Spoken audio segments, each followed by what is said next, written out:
അസ്സലാമു അലൈക്കും. അപ്പം ഇന്ന് രാത്രിയിൽ അല്പം ചോറാണ് കഴിച്ചത്. അമ്മക്ക് ചപ്പാത്തി ആയിരുന്നു. അപ്പം കല്യാണി ഇവിടെ ഇല്ല. കല്യാണി അവരുടെ മകളുടെ വീട് വരെയും പോയിരിക്കുകയാണ്. അപ്പം ഞങ്ങൾക്കുള്ള ഭക്ഷണങ്ങൾ എല്ലാം ചെയ്ത് വെച്ചതിന് ശേഷമാണ് കല്യാണി പോയത്. അപ്പം ഞാൻ ഇന്നലെ കടയിൽ പോയപ്പോൾ ഇതിൻ്റെ ഭംഗി കണ്ട് മേടിച്ചതാണ് പിള്ളേരെ. ഇതിന് ചവർപ്പല്ലാണ്ട് ഇതിന് മധുരമൊന്നുമില്ല, ഒരു നേരിയ മധുരമുണ്ട്. നമ്മൾ ഒരു 2-3 മാസം പ്രായമുള്ള കുഞ്ഞുങ്ങളുടെ ചുണ്ടേട്ട് ഉമ്മ വെക്കുമ്പോൾ ഒരു ചെറിയ മധുരയില്ലേ, അതുപോലെയുള്ളൊരു മധുരമുണ്ട്. അപ്പം മേടിച്ച് കഴിഞ്ഞപ്പോഴാണ് എനിക്കിത് മനസ്സിലായത്, ഇത് കാരക്കായാണെന്ന്. അപ്പം ഇങ്ങനത്തെ കാരക്ക ഞാനങ്ങനെ കണ്ടിട്ടില്ല, ചുവപ്പ് കണ്ടിട്ടുണ്ട്. അപ്പം ഞാൻ കഴിച്ച് തീർത്ത്, ഇവിടെയൊക്കെ ഉണ്ടായിരുന്നു, കഴിച്ചൊക്കെ തീർത്തിഞ്ഞ് കുറച്ചേ ഉള്ളു, ചവർപ്പാണ്. അപ്പോൾ രുചിയൊന്നുമില്ലെങ്കിലും ഗുണം എന്തെങ്കിലും ഉണ്ടെങ്കിലാന്ന് ഓർത്ത് ഓരോന്ന് കഴിച്ചുകൊണ്ടിരിക്കുകയും. അപ്പം തക്കാളിയായിരുന്നു ഞാനൊരു ഇച്ചിരി മുളക് പൊടി ഇട്ട് പൊള്ളിച്ചെടുത്ത്. അപ്പോൾ ഇന്ന് ഞാൻ ഇവിടെയാണ് ചോറ് വെച്ച് കഴിച്ചത്. കറി അവിടെ നിന്ന് കൊണ്ടുവന്നിട്ട് ഇവിടെ ചോറ് വെച്ച് കഴിച്ചത്. പിന്നെ ഞാൻ റേഷനരി വാങ്ങിയായിരുന്നല്ലോ, അപ്പോൾ അത് ഉച്ച കുത്തിപ്പോകും. അപ്പം അതുകൊണ്ട് ഞാനത് ഇവിടെ ചോറ് വെച്ച് കഴിച്ച്. അപ്പോൾ ഞാൻ പറയാൻ പോണ കാര്യങ്ങളെ, ഞാൻ എൻ്റെ പഴയ വീഡിയോയിലൊക്കെ കുറച്ച് പറഞ്ഞിട്ടുള്ള കാര്യങ്ങളാണ്. അപ്പം അറിഞ്ഞവർക്കും അത് പിന്നെ വീഡിയോ കണ്ടവർക്കും ഒന്നും ബുദ്ധിമുട്ടൊന്നും തോന്നരുത്. ചെയ്ത വീഡിയോ ആണല്ലോ, വീണ്ടും വീണ്ടും വീഡിയോയ്ക്ക് വേണ്ടി ചെയ്യണമെന്ന് ചോദിക്കാൻ പിന്നെ ഓർക്കുകയും ചെയ്യരുതെന്ന് വെച്ചാൽ, ഞാൻ വീഡിയോയ്ക്ക് വേണ്ടി തന്നെയല്ല ഈ കാര്യങ്ങൾ പറയണത്. നമ്മുടെ സമൂഹത്തിൽ കുറച്ച് ദയയില്ലാത്ത മനുഷ്യരുണ്ട്. നമുക്ക് അവരെ എല്ലാവരെയും ദയാലുവാക്കാനായിട്ട് പറ്റിയല്ല, എന്നാലും മാക്സിമം ഒരു ആൾക്കൊരു അറിവ് പറഞ്ഞു കൊടുക്കണേന് നമുക്ക് പോക്കൊന്നും വരികയല്ലല്ലോ. അപ്പം എൻ്റെ കയ്യിൽ നിന്ന് എനിക്ക് ലാഭം ഉണ്ടാകില്ല, നഷ്ടവും ഉണ്ടാകില്ല. എനിക്ക് പഠിച്ചോൻ്റെ ഭാഗത്തുനിന്ന് അതൊരു ചെറിയ കൂലി കിട്ടുമെങ്കിൽ അൽഹംദുലില്ലാ, അത് വളരെ സന്തോഷമല്ലേ. അപ്പം ഞാൻ പറയാൻ ഉദ്ദേശിക്കുന്ന കാര്യം എൻ്റെ അമ്മയുടെ കാര്യങ്ങളാണ്. അപ്പം എന്നോട് എൻ്റെ പുതിയ സബ്സ്ക്രൈബർമാർ എന്നോട് 1-2 പേര് ചോദിച്ചായിരുന്നു കമൻറ്റിലൂടെ, സിജിത്ത നിങ്ങളുടെ ജീവിത ചരിത്രങ്ങളൊക്കെ ഒന്ന് പറയാൻ പറഞ്ഞായിരുന്നു. അപ്പം എൻ്റെ പഴയ സബ്സ്ക്രൈബർമാർ താഴത്ത് പറഞ്ഞിട്ടുണ്ട്, അത് നേരത്തെ പറഞ്ഞ കാര്യങ്ങളാണ്, മുൻപത്തെ വീഡിയോ കാണുന്നവർ പറഞ്ഞ്. അപ്പം അൽഹംദുലില്ലാ, അതും എനിക്ക് വളരെ സന്തോഷം. എന്താ വെച്ചാൽ അതെല്ലാം എൻ്റെ പ്രേക്ഷകർ കണ്ടിട്ടുണ്ടല്ല എന്നുള്ളൊരു ചിന്തയുടെ പുറത്ത് എനിക്ക് സന്തോഷമായി. അപ്പം ഞാൻ എൻ്റെ അമ്മയുടെ വയ്യാഴികയുടെ കാര്യം, സംഭവിച്ച കാര്യങ്ങളൊക്കെ, എന്താണ് വയ്യാഴിക ഉണ്ടായത്, എങ്ങനെയാണ് അമ്മ മരിച്ചെന്നൊക്കെയുള്ളൊരു കാര്യങ്ങളാണ് ഞാനിപ്പോൾ ഇവിടെ പറയാൻ ആഗ്രഹിക്കുന്നത്. അപ്പം ഞാൻ കഴിഞ്ഞ ദിവസം പറഞ്ഞായിരുന്നു, കണ്ടവൻ്റെ ഉമ്മാക്ക് അല്ലെങ്കിൽ അമ്മക്ക് ഭ്രാന്ത് പിടിച്ചാൽ കാണാൻ നല്ല ചേലാണ്. അവരവരുടെ വീട്ടിലുള്ള മാതാപിതാക്കൾക്കോ അല്ലെങ്കിൽ നമ്മുടെ ബന്ധുമിത്രാദികൾക്കോ നമ്മുടെ നല്ല രീതിയിലുള്ള റിലേഷൻ ഉള്ളവർക്ക് എന്തെങ്കിലും ഒന്ന് വന്നു പോയാൽ നമുക്ക് ആദ്യം വേദിയും വെപ്രാളമൊക്കെ ആയിരിക്കും. എന്താ വെച്ചാൽ അത് നമ്മുടേതാണ്, മറ്റേതാരുടെയൊക്കെയോ അല്ലേ എന്നുള്ളൊരു കാഴ്ചപ്പാട് മനുഷ്യർ ചെയ്യരുത്. എന്താണെന്ന് വെച്ചാൽ നമ്മൾ ഒരുപാട് വില കൊടുക്കേണ്ടി വരും അതിന്. പടച്ചവൻ പണ്ടൊക്കെ പിന്നെ ഇരുന്ന്, ഇപ്പം അള്ളാഹ് ഉടനെ ആ സ്പോട്ടിൽ മറുപടി കൊടുത്തോണ്ടിരിക്കുകയാണ്.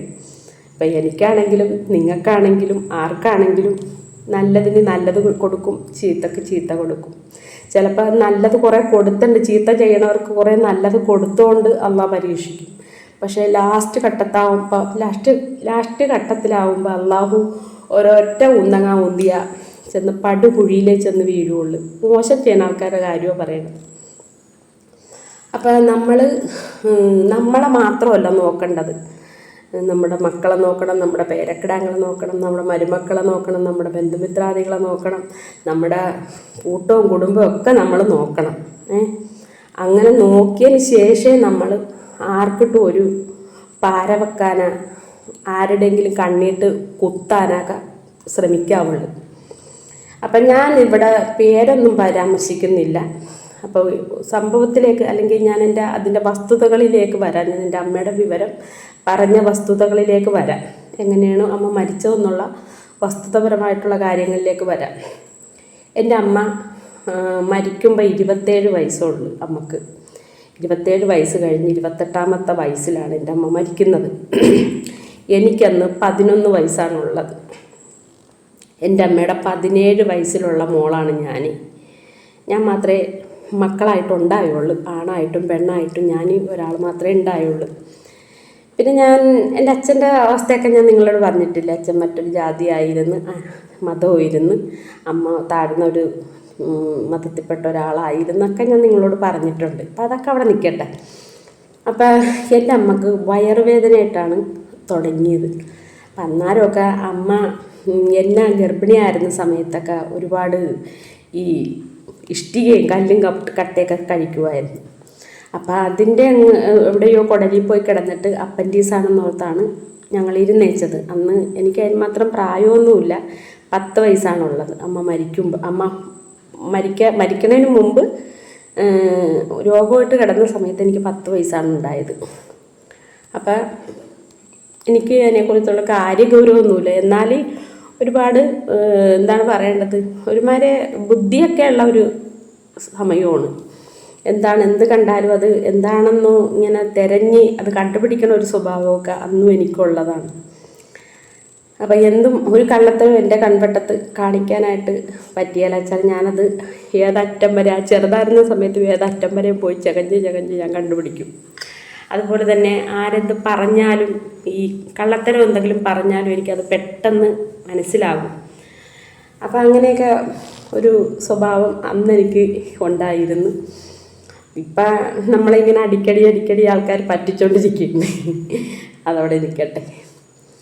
അപ്പം അങ്ങനെ എനിക്ക് 10 വയസ്സുള്ളപ്പോഴാണ് എൻ്റെ അമ്മക്ക് വയ്യാഴിക വന്നത്. അന്നേരമൊക്കെ ആശുപത്രിയിലൊക്കെ അവിടെ ഇവിടെയൊക്കെ കൊണ്ടുപോയി മരുന്നൊക്കെ മേടിച്ച് കൊടുത്ത് അതങ്ങനെ വേദനയുടെ ഗുളിക കഴിക്കുമ്പോൾ മാറും. പിന്നെ അത് കഴിഞ്ഞ് തുടങ്ങും. അങ്ങനെ നടന്ന സമയത്ത് ആണ് തീരെ ഗത്യന്തരമില്ലാഞ്ഞൊരു സമയത്താണ് അമ്മേനെ ആശുപത്രിയിൽ കൊണ്ടുപോകണത്. അങ്ങനെ വയറിന് മൂക്കിൽ കൂടി ട്യൂബ് ഇട്ടിട്ട് പിന്നെ മറ്റേ അന്ന് ഗ്ലൂക്കോസ് കുപ്പിയൊക്കെ പൊട്ടണ രീതിയിലുള്ള കുപ്പികളാണ്. ഞാനിതൊക്കെ പണ്ട് വീഡിയോയിൽ പറഞ്ഞിട്ടുണ്ട് നിങ്ങളോട്, ഒന്നും കൂടി ആവർത്തിക്കുകയാണ്. ആർക്കും ബുദ്ധിമുട്ടൊന്നും തോന്നണ്ട.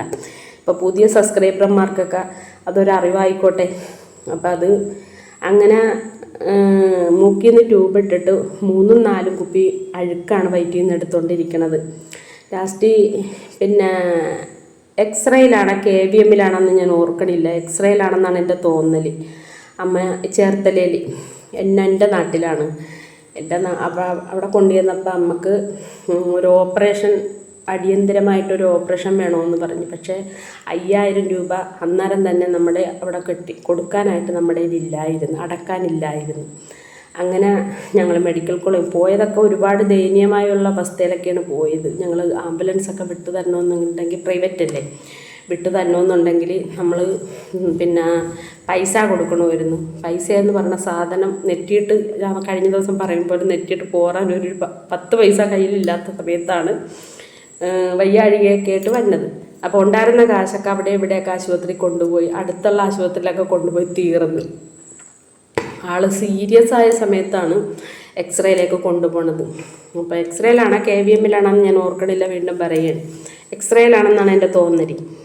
അങ്ങനെ അവിടെ ചെന്ന് കഴിഞ്ഞപ്പോൾ ആംബുലൻസിന് കാശില്ലാഞ്ഞിട്ട് ഞങ്ങൾ അച്ഛനും ഞാനും കൂടി അവിടെ നടന്ന് ഭിക്ഷ എടുത്താണ് ഞങ്ങൾ ആശുപത്രിയിൽ അമ്മേനെ പിന്നെ ആലപ്പുഴ മെഡിക്കൽ കോളേജിൽ കൊണ്ടുപോകണത്. അവിടെ കൊണ്ടുചെന്ന് ആലപ്പുഴ മെഡിക്കൽ കോളേജ് എന്ന് പറഞ്ഞാൽ ഇപ്പോഴത്തെ വണ്ടാനം മെഡിക്കൽ കോളേജല്ല, ആലപ്പുഴയിൽ തന്നെ ആശുപത്രിയുണ്ട്. മെഡിക്കൽ കോളേജിലല്ല പോകുന്നത്, ഗൈനിക്ക് വാർഡിലാണ് പോകുന്നത്.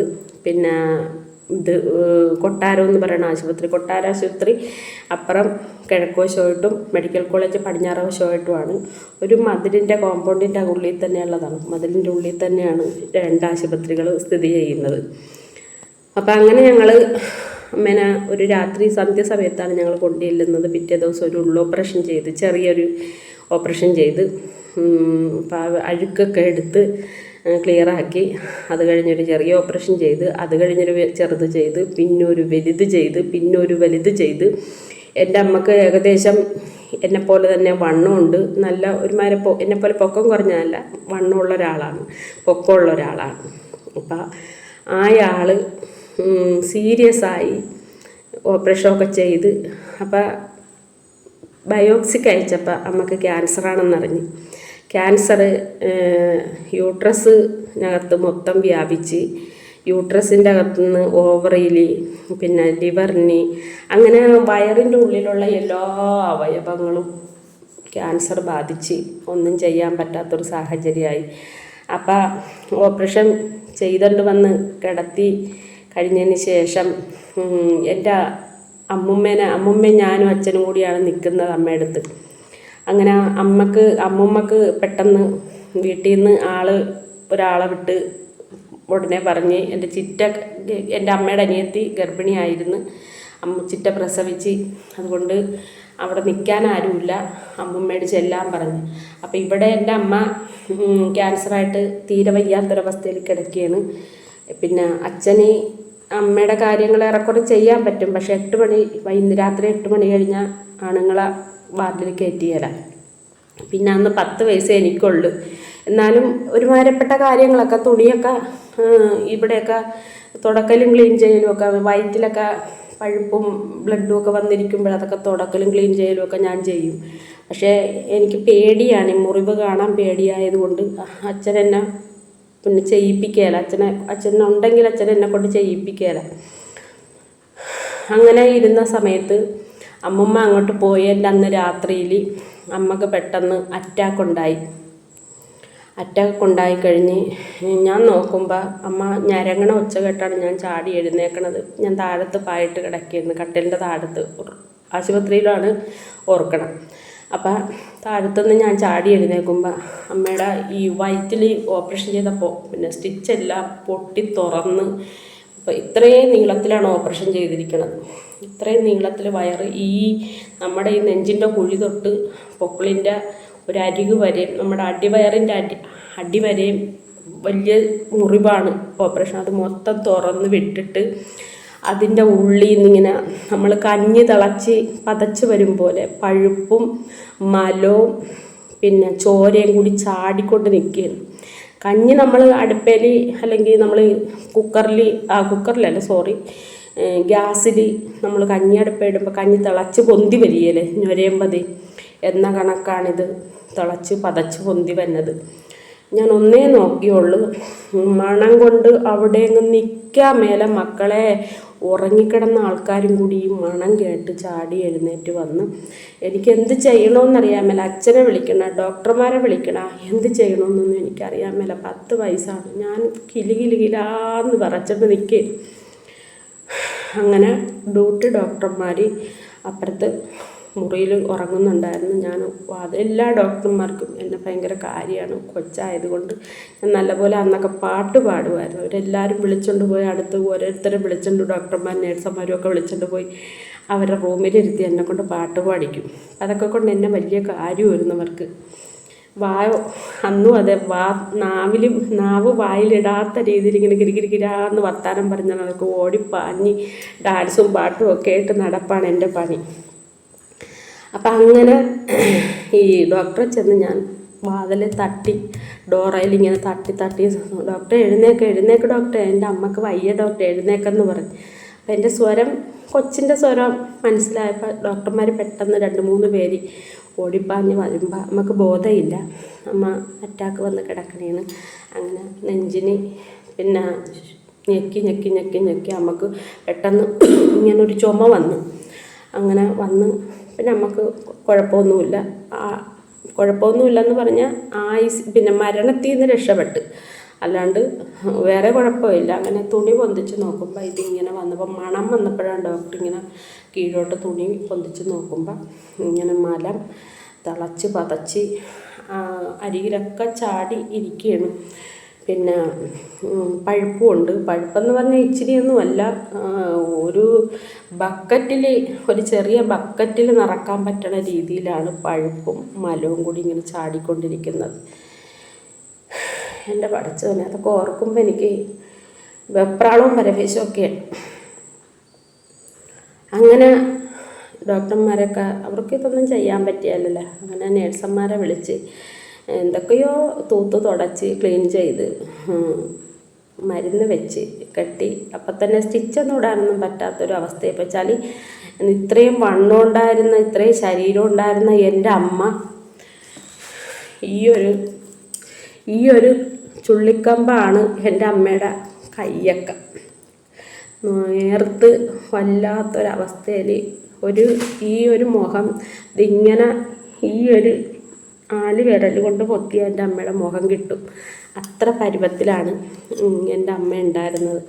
അതുവഴി പിറ്റേ ദിവസം നേരം വെളുത്തപ്പോൾ അമ്മക്ക് ഡോക്ടർമാർ പരിശോധിക്കാൻ വന്നിച്ച് അമ്മേനെ മെഡിക്കൽ കോളേജിലേക്ക് അപ്പുറത്തേക്ക് റെഫർ ചെയ്ത്. അങ്ങനെ ഞാൻ പറയുന്നതിൽ എന്തെങ്കിലുമൊക്കെ തെറ്റുണ്ടെങ്കിൽ എന്നോട് ക്ഷമിച്ചേക്കണം കേട്ടോ. അപ്പം അതുകൊണ്ട് അപ്പുറത്തേക്ക് ആക്കി അമ്മേനെ സ്ട്രെച്ചറിൽ കൊണ്ടുപോകുന്ന സമയത്ത് അവിടെ റൂമിൽ കൊണ്ടുപോയി അമ്മേനെ കിടത്തി. വാർഡിലാണ് കിടത്തിയിട്ട് എൻ്റെ മക്കളെ ആൾക്കാരൊക്കെ ഞങ്ങളെ തന്നെ നോക്കിയാണ്. ഈ മണം കൊണ്ട് അമ്മേനെ മണം കൊണ്ട് തരത്തിലും പാടില്ല. നമ്മൾ തുണിയൊക്കെ കൊണ്ട് തുടച്ചിട്ട് ഇത് നിൽക്കണില്ല. ഇത് മലവും പഴുപ്പും കൂടി ഇങ്ങനെ വന്നുകൊണ്ടിരിക്കുകയാണ്. അങ്ങനെ തന്നെ ഒരു ഡോക്ടർ അമ്മേനെ കാണിക്കുന്ന ഡോക്ടർ വന്നിച്ചും പറഞ്ഞു ഒരു ഓപ്പറേഷൻ കൂടി ചെയ്യണമെന്നും പറഞ്ഞു. എവിടെയായിട്ടാണ് ഓപ്പറേഷൻ ചെയ്യണമെന്ന് എനിക്കറിയാൻ മേല. അപ്പം ഈ സമയം കൊണ്ട് അമ്മേനെ 5 വലിയ ഓപ്പറേഷൻ ചെയ്ത്, 5 ആണോ 4 ആണോ വലിയ ഓപ്പറേഷൻ ചെയ്ത്, 4-5 ഉള്ള ഓപ്പറേഷൻ ചെയ്ത് ഇതൊക്കെ കഴിഞ്ഞ ആണ് നമ്മൾ ഒരു ഓപ്പറേഷൻ കൂടി ചെയ്യണമെന്ന് പറഞ്ഞപ്പോൾ നമ്മൾ ആകെ ഇതെന്ത് ചെയ്യും, ഈ എല്ലും തൊലിയിട്ട് ഒന്ന് സ്റ്റിച്ചിടണ്ടേ, പുറമേ ഒരു സ്റ്റിച്ചിടണ്ടേ, അതിനില്ല, ആളില്ല, എല്ല് മാത്രമേ ഉള്ളൂ. എല്ലും ഈ പഴുത്ത കുടലുകൾ മാത്രമേ എൻ്റെ അമ്മക്കുള്ളൂ. അങ്ങനെ പിന്നെ ഡോക്ടർ കൊണ്ടുപോയി എന്തൊക്കെയോ ചെയ്ത് വന്ന് പൊതിഞ്ഞ് കൊണ്ടുവന്ന് കിടത്തി. ഓപ്പറേഷൻ കഴിഞ്ഞ് പൊതിഞ്ഞ് കൊണ്ടുവന്ന് കിടത്തി. 2 ദിവസം കഴിഞ്ഞപ്പോൾ എൻ്റെ അമ്മക്ക് ചുമ തുടങ്ങി. ചുമയെന്ന് പറഞ്ഞാൽ ഈ പണ്ടൊക്കെ ആൾക്കാർ പറയല്ലേ വില്ലൻ ചുമയെന്ന് പറയല്ലേ, അതുപോലെ ഒരു ചുമച്ചാൽ ഇങ്ങനെ ഞെളിഞ്ഞ് ഈ നമുക്ക് ഫിക്സ് വരുമ്പോൾ പിള്ളേർ ഞെളിഞ്ഞു കൊള്ളൂലേ, ആ ഞെളിവ് പോലെ അമ്മ ഇങ്ങനെ ഞെളിഞ്ഞ് വരും. ആ ഞെളിഞ്ഞ് വരുന്ന വരവിന് ഉള്ള സ്റ്റിച്ച് ഫുള്ളും പൊട്ടി. നമ്മുടെ വയറ്റിൽ എന്തൊക്കെ അവയവങ്ങൾ ഉണ്ട് അതൊക്കെ ഞാൻ കണ്ടവളാണ്. ഗർഭപാത്രം കണ്ടിട്ടുണ്ട്, പിന്നെ വൻകുടൽ കണ്ടിട്ടുണ്ട്, ചെറുകുടൽ കണ്ടിട്ടുണ്ട്, ആമാശയം കണ്ടിട്ടുണ്ട്. ഇത്രയും സാധനങ്ങൾ എല്ലാം ഞാൻ കണ്ടിട്ടുണ്ട്. വെച്ചാൽ ഇത് പൊട്ടിത്തുറന്നിരിക്കുമ്പോൾ നമുക്കിതെല്ലാം കാണാം. പഴുത്ത് പുഴു അരിക്കണ ഒരു പരുവത്തിനായി. വീട്ടിലാണെങ്കിൽ പുഴു അരിച്ചതെന്ന് വെച്ചാൽ ഇവിടെ ആകുമ്പോൾ അവർ ബെറ്റാഡിയൻ അല്ല സോറി, പിന്നെ അണുനാശിനിയൊക്കെ ഉപയോഗിച്ച് ക്ലീൻ ചെയ്ത് ഡ്രസ്സ് ചെയ്യണതൊക്കെ കൊണ്ട് പിന്നെ പുഴു അരിച്ചില്ല. അത്രക്ക് വയറ്റിൽ കിടന്ന കുടലും പണ്ടും ഒക്കെ പുഴുത്ത് ചാവണം എന്ന് പറയാൻ മേല, മരിച്ച്.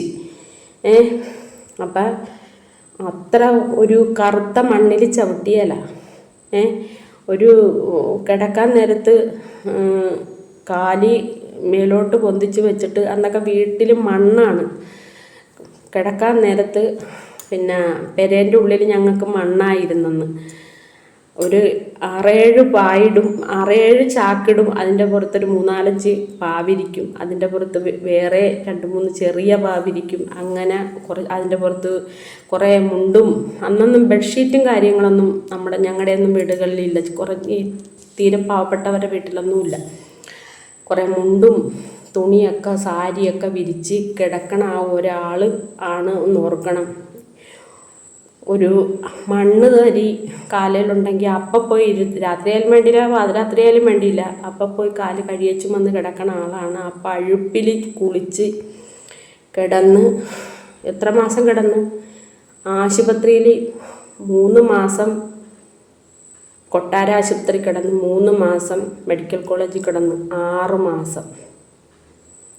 എൻ്റെ പഠനം അതോടുകൂടി തന്നെ പോയി. എൻ്റെ അച്ഛൻ പറഞ്ഞ് എൻ്റെ മാതപ്പന്, എൻ്റെ അമ്മയുടെ പേര് ഓമന എന്നാണ്, മാധവി എന്നാണ് പുന്നാരിച്ച് വിളിക്കണത്, ചെല്ലപ്പേര് മാധവി എന്നാണ്, അങ്ങനെയാണ് അറിയുന്നത്. അച്ഛൻ വിളിക്കണം മാതപ്പ എന്നാണ് വിളിക്കണത്. എൻ്റെ മാതപ്പന് സുഖമായ എൻ്റെ മകളെ ഇനിയും പഠിപ്പിക്കാം, എൻ്റെ മാതപ്പന് സുഖമാകട്ടെന്ന് പറഞ്ഞു. അങ്ങനെ ലാസ്റ്റ് മാതപ്പൻ അവിടെ കിടന്ന് മരിച്ച്. എൻ്റെ അച്ഛൻ അവിടെ നിന്ന് ചിലവിനുള്ള കാശില്ലാഞ്ഞത് കൊണ്ട് എൻ്റെ അച്ഛൻ അവിടെ ഒരു ചായക്കടയിൽ കയറിയിരുന്ന, പണ്ട് അച്ഛന് ചായക്കട ആയതുകൊണ്ട് എല്ലാ കാര്യങ്ങളും അച്ഛന് ചെയ്യാൻ അറിയാവുന്നത് കൊണ്ട് അവിടെ അടുത്തൊരു കടയിൽ കയറി നിന്ന് പണിയെടുത്ത് ഞങ്ങളെ പോറ്റിയത്. അങ്ങനെ എൻ്റെ അച്ഛൻ ഒരു ദിവസം 100 രൂപയുടെ പണിയെടുത്ത 50 രൂപയ്ക്കും ചന്ദനത്തിന് മേടിക്കാനേ പറ്റുള്ളൂ. എന്താണെന്ന് വെച്ചാൽ അത്രയ്ക്ക് മണമാണ് ഞങ്ങളുടെ കട്ടിലിൻ്റെ പരിസരത്ത്. ആൾക്കാർ മൂക്ക് പൊത്തിക്കൊണ്ടാണ് പോക്കും വരവും ഒക്കെ വന്നതും പോണതും ഒക്കെ. ആളെ ഒരു ദിവസം അച്ഛനും കൂടി ആണ് പിടിച്ച് മൂത്രമൊഴിപ്പിക്കുകയും അപ്പിയിടാനും ഒക്കെ ഇരിക്കണത്. അപ്പോൾ ഇങ്ങനെ നമ്മൾ കുളിക്കാനായിട്ട് നമ്മളിങ്ങനെ പെണ്ണുങ്ങൾ കെട്ടണ പോലെ കെട്ടിയിട്ടാണ് അപ്പിയിടാനായിട്ട് മറ്റേ ഇതൊക്കെ വെച്ച് എന്താണ് മറയൊക്കെ വെച്ചിട്ട് ഇരുത്തണത് വെപ്പാലിൽ. പക്ഷെ അന്ന് അമ്മയുടെ അമ്മ മാത്രമേ ഉണ്ടായിരുന്നുള്ളൂ. അമ്മ ഇങ്ങനെ പിടിച്ച് പൊന്തിച്ചുകൊണ്ട് വന്ന സമയത്ത് അമ്മയുടെ തുണി ഉലിഞ്ഞു പോയപ്പോഴാണ് ഈ വയറിൻ്റെ അവസ്ഥ അമ്മ കാണുന്നത് ആദ്യമായിട്ട്. അങ്ങനെ തന്നെ പെട്ടെന്ന് അപ്പിയൊന്നും ഇട്ടില്ല, അതിന് മുമ്പ് തന്നെ തലകറങ്ങി ബെഡിലേക്ക് വീണ്. ആ വീഴ്ചയിൽ പിന്നെ എഴുന്നേറ്റിട്ടില്ല. അപ്പം അവിടെ നിന്നും മരിച്ചാണ് ഞങ്ങൾ ബോഡിയായിട്ട് വീട്ടിലേക്ക് വരുന്നത്. അത്ര പഴുത്ത് പുഴുത്താണ് എൻ്റെ അമ്മ മരിച്ചത്. പഴുപ്പായിരുന്നു, ഫുള്ളും പഴുപ്പായിരുന്നു. കിടക്കണ കട്ടിലേലും കിടക്കയിലും തുണികളിലും ഒക്കെ പഴുപ്പും. എനിക്ക് സങ്കടം വന്നുണ്ട്, കരയണില്ല ഞാൻ. വെച്ചാൽ നിങ്ങൾ ഓർക്കല്ലേ ഇതൊക്കെ ഏത് നേരവും കരച്ചിലാണെന്ന്. ഞാൻ കരയണില്ല, പിടിച്ച് എൻ്റെ നെഞ്ച് പൊട്ടണുണ്ട്, എന്നാലും ഞാൻ പിടിച്ച് വെക്കണം, കരയണില്ല. ഒരു വലിയ ബക്കറ്റിൽ ഒരൊറ്റ ബക്കറ്റ് തുണിയുണ്ടാകും, പഴുപ്പും അപ്പിയും കൂടി എൻ്റെ അച്ഛനും എൻ്റെ അമ്മയുടെ അമ്മയൊക്കെ കഴുകണത്. ഡെറ്റോള് അന്നൊന്നും സോപ്പ് പൊടിയൊന്നുമില്ല, 501 സോപ്പും സൺലൈറ്റിൻ്റെ സോപ്പും ഒക്കെയാണ് അന്ന്. സൺലൈറ്റിൻ്റെ സോപ്പ് മേടിച്ചുകൊണ്ട് വന്ന് ഒരു മൈതാനം പോലുള്ളൊരു സ്ഥലത്ത് അലക്കുകല്ലും കാര്യങ്ങളും ഒക്കെ ഉണ്ട്. അമ്മയുടെ തുണിയൊന്നും നമുക്ക് ബാത്റൂമിട്ടൊന്നും കഴുകാൻ പറ്റിയല്ല, അത്രയ്ക്ക് പഴുപ്പാണ് അതിനകത്ത്, അത്രയ്ക്ക് മലമാണ് അതിനകത്ത്. അങ്ങനെ ആ പറമ്പിൽ കൊണ്ടുപോയി ഞാനും അമ്മയുടെ അമ്മയും കൂടി പോയിട്ട് കഴുകണത് ഉരുപ്പിഴിയണത് ഞാൻ പറമ്പ് മുഴുവനും വിരിച്ച് വെക്കും. പിന്നെ ഡെറ്റോൾ മുക്കി അങ്ങനെ പോരാൻ നേരത്ത് മടക്കി ഒരു ലോഡുണ്ടാകും ആ തുണിയും കൊണ്ട്. പിറ്റേ ദിവസം നേരം ഒരു ഉപയോഗിച്ച് വരുമ്പോൾ പിറ്റേ ദിവസം നേരം എടുത്ത് തുണി ഉണ്ടാകില്ല, ഉപയോഗിക്കാനായിട്ട് തുണി ഉണ്ടാകില്ല. ഈ തിളച്ച് വന്ന മലം ഈ പഴുപ്പും കൂടി നമ്മൾ തൂത്തെടുത്തിട്ടിരിക്കുകയാണ്. അപ്പം അങ്ങനെ ഒരുപാട് ദയനീയമായ ഒരവസ്ഥയാണ് ക്യാൻസർ. എൻ്റെ വീഡിയോ കാണുന്നവർ, എന്നെ സബ് ചെയ്യാത്തവർ, കളിയാക്കാനും പരിഹസിക്കാനും മാത്രം കാണുന്ന ആൾക്കാരോടാണ്, എൻ്റെ സ്ഥിരം പ്രേക്ഷകരും എൻ്റെ പ്രിയപ്പെട്ട പ്രേക്ഷകരോടുമല്ല ഞാൻ പറയുന്നത്. എന്നെ കളിയാക്കാനും വെറുതെ ഒന്നോടിച്ച് ഇതെന്താണ് ഇതിൽ പറയണമെന്ന് കേട്ടിട്ട് പബ്ലിസിറ്റി ചെയ്ത് ഓരോരുത്തർക്കും കൊടുക്കാൻ വേണ്ടിയിട്ടുള്ള ആൾക്കാരോടാണ് ഞാൻ ഈ പറയുന്നത്. ക്യാൻസർ എന്ന് പറഞ്ഞാൽ ഒരു ചെറിയ കാര്യമല്ല. നമ്മൾ ക്യാൻസർ വന്നത് ആരുടെയും കുറ്റങ്ങളല്ല. ഇപ്പം പ്രസവിച്ച് വീഴുന്ന, കഴിഞ്ഞ ദിവസം ഞാൻ നിങ്ങളോടൊരു വീഡിയോ ചെയ്തപ്പോൾ പറഞ്ഞായിരുന്നു, നമ്മുടെ ഫേസ്ബുക്കിൽ അനീസ് എന്ന് പറയുന്ന ഒരു മോനുണ്ട്. അതിൻ്റെ നാവിൽ വന്നിട്ട് അതിൻ്റെ നാവിൻ്റെ കോലം നിങ്ങൾ കണ്ടായിരുന്ന? അങ്ങനെ ഓരോ മക്കൾക്കും, ജനിച്ചു വീഴുന്ന മക്കൾക്ക് കരളിന് ക്യാൻസർ, കുടലിന് ക്യാൻസർ, ആമാശയത്തിൽ ക്യാൻസർ, അങ്ങനെ ഒരുപാട് മക്കൾ തന്നെ ഫേസ്ബുക്കിൽ ക്യാൻസറായിട്ടുണ്ട്. ക്യാൻസർ പാപം ചെയ്യുന്ന ആൾക്കാർക്കല്ല ക്യാൻസർ വരുന്നത്. അത് നിങ്ങൾ ആദ്യം മനസ്സിലാക്കണം. ക്യാൻസറായിട്ട് വിഷമിക്കുന്ന എന്തൊരു വേശ്യയാണെങ്കിൽ പോലും അവൾക്ക് ക്യാൻസർ വന്നാൽ ആരും കളിയാക്കരുത്, ആരും കുറ്റപ്പെടുത്തരുത്, ആരും കുത്തുവാക്ക് പറയരുത്. നമ്മളുടെയൊക്കെ ഉള്ളിൽ നമ്മളൊരു പരിശോധനക്ക് വിധേയമായാൽ ചിലപ്പോൾ നമുക്കും ഉണ്ടാകും. അതൊക്കെ മനസ്സിലാക്കിയിട്ട് നമ്മുടെ വരുന്ന തലമുറക്ക്, നമ്മളിൽപ്പെട്ട നമ്മുടെ തലമുറക്ക് എങ്കിലും ശത്രുക്കളെയെങ്കിലും ഇതിൽ നിന്ന് ശത്രുക്കളെ പോലും ഈ മാരകമായ രോഗത്തിൽ നിന്ന് റബ്ബെ കാത്തുകൊള്ളണമെന്നാണ് പ്രാർത്ഥിക്കേണ്ടത്. അല്ലാതെ ക്യാൻസറായിട്ട് കീമോ ചെയ്ത് കിടക്കുന്ന ഒരു വ്യക്തിനെ പരിഹസിക്കുകയല്ല വേണ്ടത്. ആ വ്യക്തി പണ്ടകാലങ്ങളിൽ ഒരുപാട് തെറ്റും അനാവശ്യവും ഒക്കെ ചെയ്തിട്ടുള്ള ആൾക്കാരായിരിക്കും. ഒരിക്കലും ഈ ഒരു അവസരത്തിൽ ആ വ്യക്തിനെ തേജോവധം ചെയ്യരുത്. നമുക്കൊന്നും കൊടുക്കാൻ സാധിച്ചില്ല, കൊടുക്കണ്ട. പക്ഷെ അവരെ തേജോവധം ചെയ്യരുത്. അവർ ചിലപ്പോൾ അവരുടെ മനസ്സിൻ്റെ സംതൃപ്തിക്കായിരിക്കും വീഡിയോ ചെയ്യുന്നത്.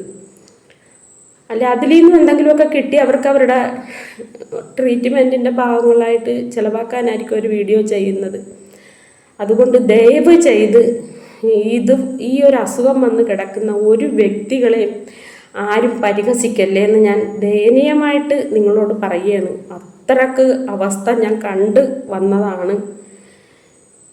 എനിക്ക് അന്ന് 10 വയസ്സാണ് ഉണ്ടായിരുന്നത്. എൻ്റെ മനസ്സൊക്കെ അങ്ങനെ ആണ് ഇത്രയേ ഒരു കാര്യത്തിലൊക്കെ അകപ്പെട്ടു പോയത്. എന്തെങ്കിലും മിണ്ടുമ്പോൾ തന്നെ കരഞ്ഞു പോണത്. ആ ഒരവസ്ഥയൊക്കെ ഞാൻ എൻ്റെ കണ്ണുകൊണ്ട് ഒരു 10 വയസ്സുള്ളൊരു കൊച്ചിന് എന്ത് മനസ്സിന് ബലമുണ്ട് അതൊക്കെ ഞാൻ കണ്ടു വളർന്നവളാണ്.